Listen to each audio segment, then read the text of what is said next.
आप सभी प्रभु प्रेमियों को एक दासी का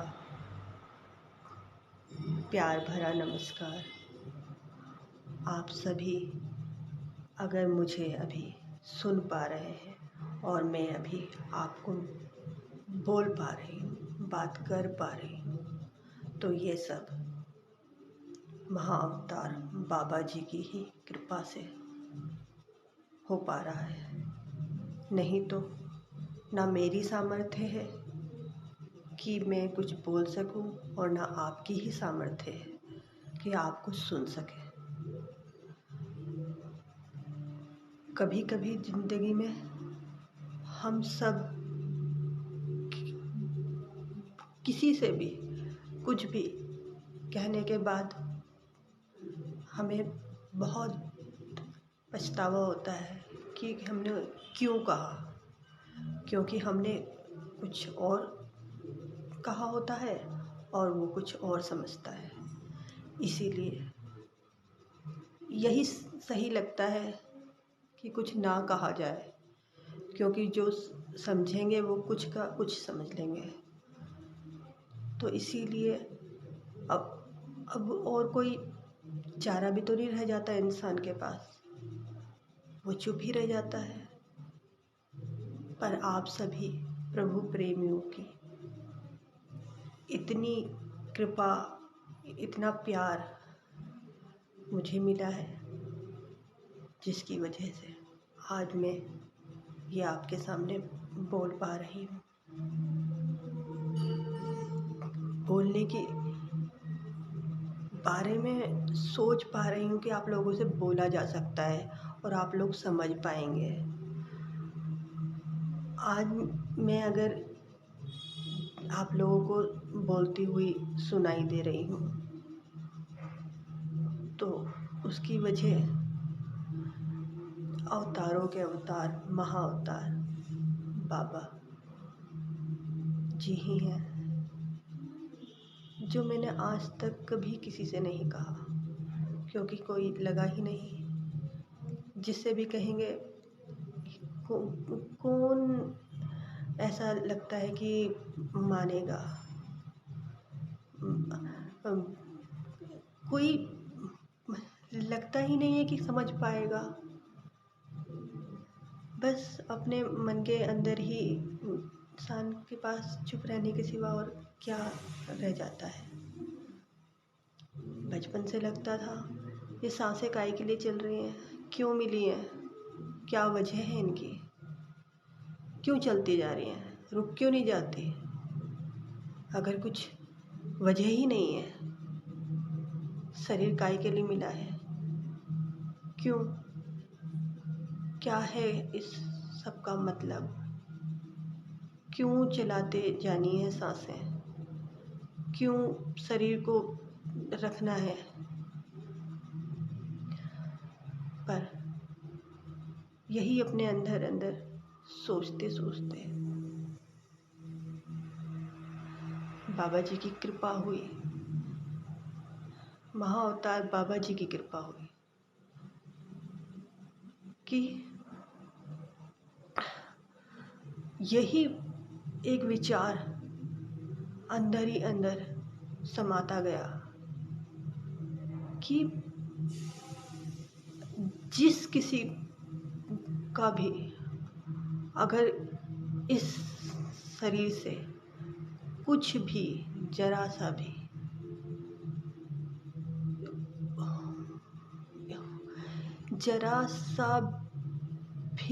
कुछ भी जो हमारे हाथ में कुछ नहीं है, पर हो सके अगर कुछ प्यार भरे शब्द ही बोल दें, जैसे कि आपसे बोल रही हूँ, आपको वो प्यार भरे लगते हैं तो आप इतना प्यार देते हो मुझे। नहीं तो कहाँ है इतनी सामर्थ्य। बाबा जी की कृपा से आपको वो मेरे शब्द प्यार भरे लगते हैं, अच्छे लगते हैं, आप सुनना चाहते हो और सुनते हो, इतना प्यार देते हो। तो यही लगता है कि यही है जीवन का मकसद। एक मकसद मिल गया मुझे आप लोगों से अपनी भावनाएं बताने का।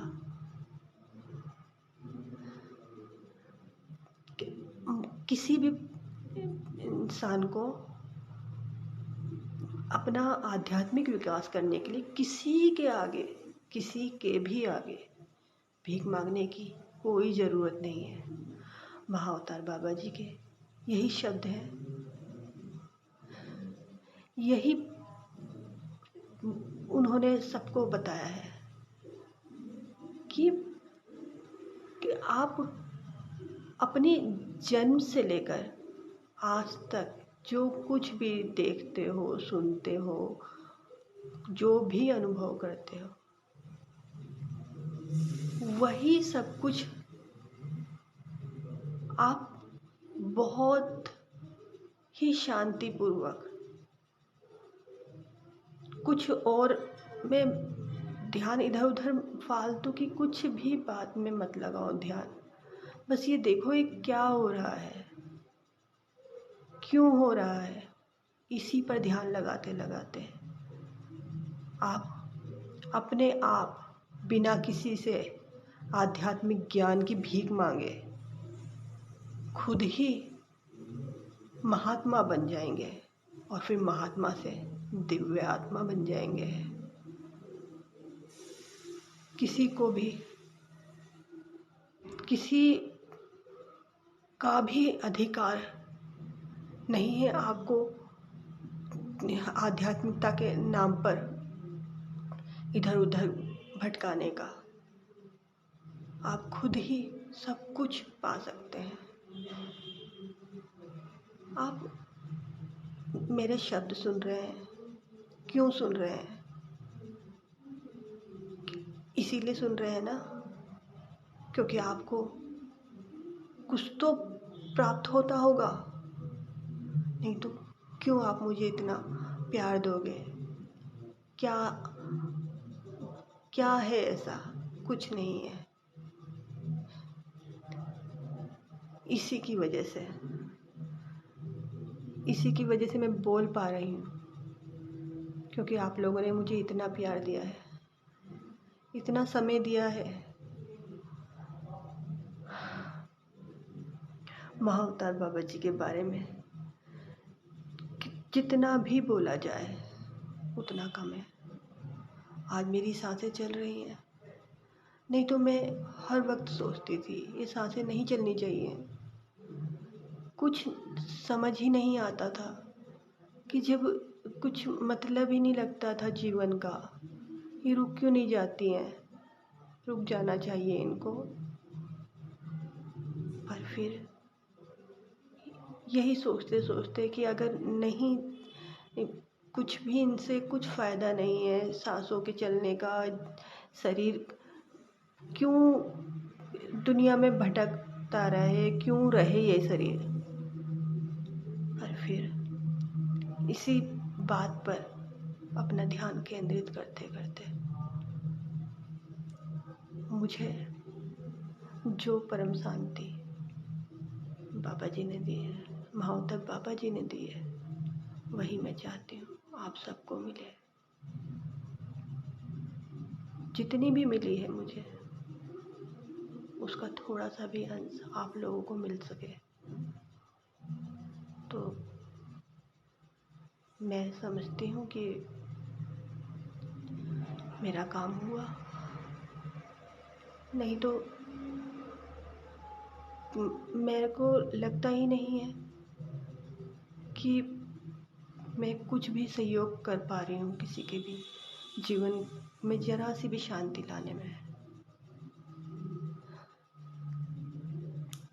विश्व के सबसे बड़े योगीराज कहलाने वाले संत श्यामाचरण लाहिड़ी महाशय ने एक बाबा से शिक्षा लेकर योग का मार्ग अपनाया, जिन्हें महाअवतार बाबा के नाम से जाना जाता है। बताइए, इतना कुछ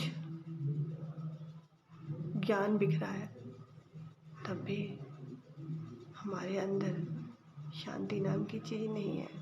हम सुनते ही नहीं हैं, सुनने का मन ही नहीं करता है। क्यों नहीं सुनते हैं? क्योंकि समाज में जो दिखाई देता है उसी पे यकीन करते हैं, जबकि जो नहीं दिखाई देता है वही ज़्यादा महत्वपूर्ण होता है, पर हमें नहीं लगता है। कितना बोला जाए, जितना भी बोला जाएगा कम लगेगा।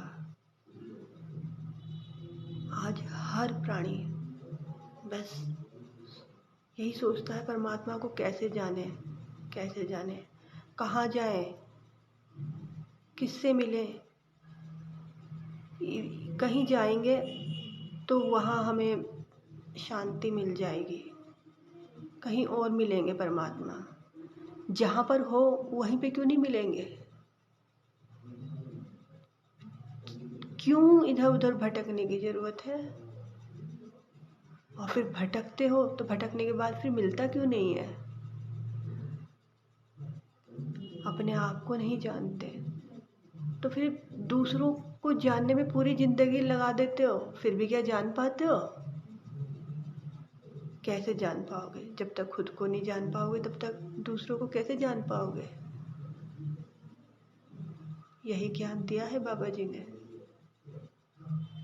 महाअवतार बाबा जी के बारे में तो सब लोग बातें कर लेंगे, पर उनके ज्ञान को आत्मसात कितने लोग कर पाते हैं? और क्या इतना आसान है? हमें सारी सुविधाएं भी चाहिए, बाहर के भी दुनिया के सारे सुख चाहिए, वो लगते हैं सुख हैं, और आध्यात्मिक ज्ञान भी चाहिए। कैसे मिलेगा? अगर वो सुखी होते तो वो हर टाइम बने रहने चाहिए थे ना, फिर थोड़े टाइम के बाद वो सुख दुख क्यों लगने लग जाते हैं? कितना भी अच्छा खाना खाओ, हर टाइम खा सकते हो क्या? कैसे खा पाओगे? थोड़े टाइम के बाद वही अच्छा खाना जो सुख दे रहा था, थोड़े टाइम के बाद दुख देने लग जाएगा। कितना भी अच्छा लगे हमें कोई, क्या हर टाइम लग सकता है क्या? थोड़े टाइम के बाद वही जिसके साथ रहना अच्छा लग रहा था, सुख महसूस हो रहा था उसके साथ रहकर, थोड़े टाइम के बाद ही वही हमें दुख का कारण लगने लगेगा। तो फिर हम क्यों नहीं उस सुख को हमेशा प्राप्त करने के लिए प्रयास करते हैं? क्यों इधर उधर भटकते रहते हैं?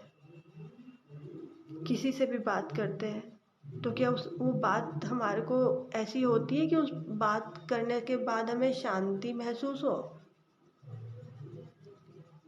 कहाँ से मिलेगी? क्योंकि हमारी बातें होती क्या है? उन बातों में आध्यात्मिक ज्ञान का अंश मात्र भी होता है क्या?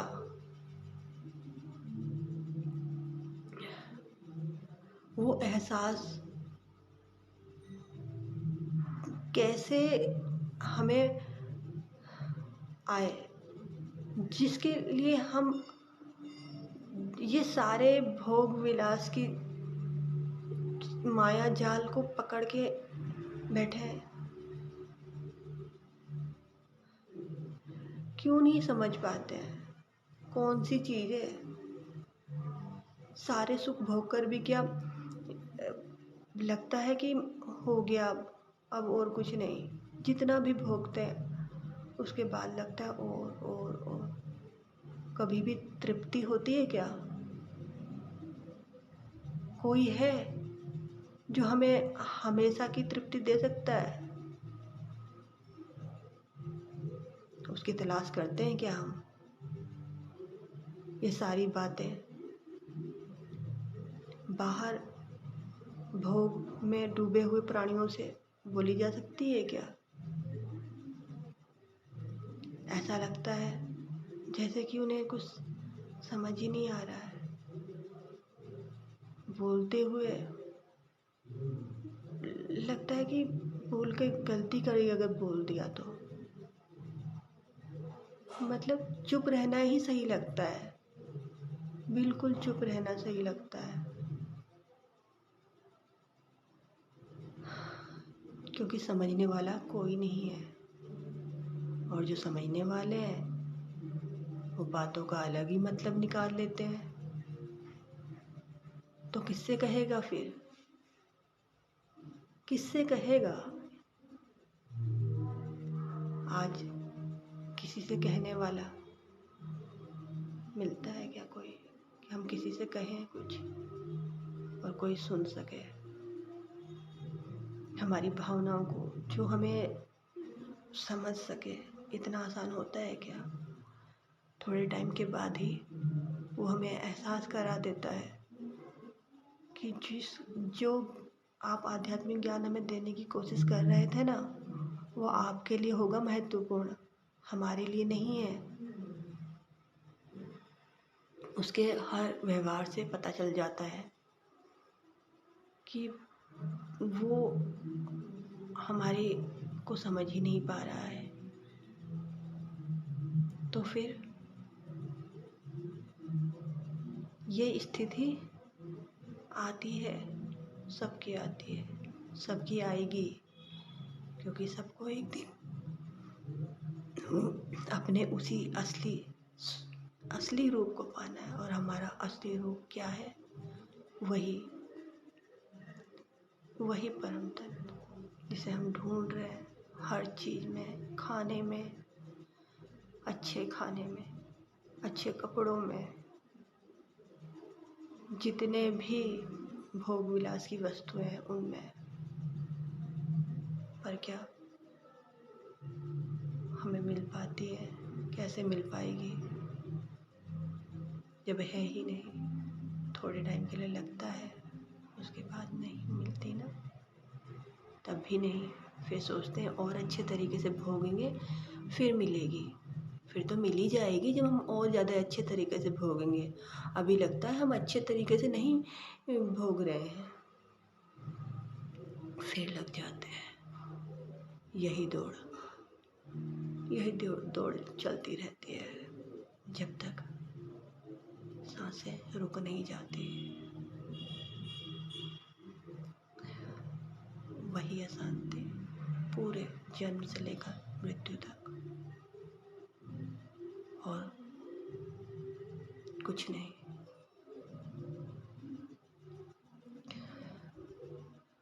दिल खोल के किसी के सामने अपना रख दो और फिर पता चलता है थोड़े ही टाइम के बाद कि जिसके सामने भी दिल खोला वो हमारी किसी भावनाओं को समझ नहीं पाया। और अगर नहीं बोलते हैं तो सब बोलते हैं कि आप अपने मन की बात ही नहीं बताते। तो क्या बताएगा इंसान? कैसे बताएगा?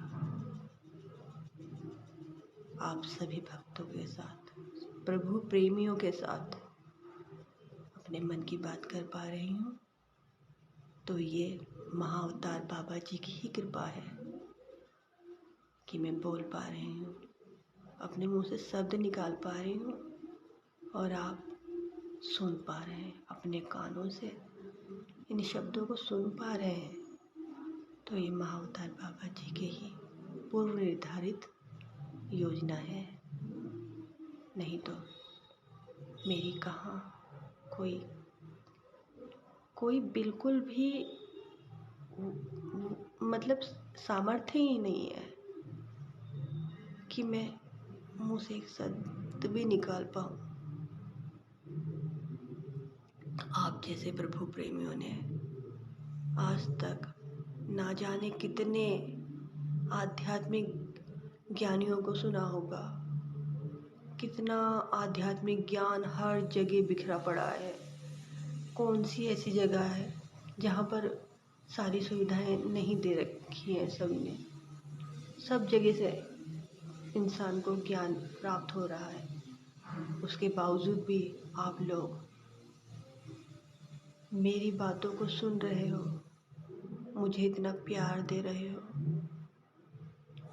इससे बढ़कर कुछ होगा क्या? इतना मुझे महत्वपूर्ण समझ रहे हो। आपके चरणों में कोटि कोटि नमन। आप लोगों ने मुझे इतना महत्वपूर्ण बनाया है अपनी ज़िंदगी में, तो ये सब महाअवतार बाबा जी की ही कृपा है